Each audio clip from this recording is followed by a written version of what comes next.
बच्चों आज हम पढ़ेंगे त्योहारों के नाम। Festival name in Hindi and English. सबसे पहले है R A M N A V A M I। Ramnavami. Ramnavami means Ramnavami. R A K S H A Raksha.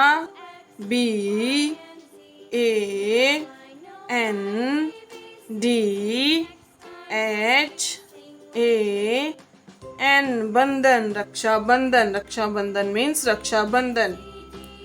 T E E J Teej. Teej मतलब Teej. P O N G A L Pongal. Pongal means Pongal.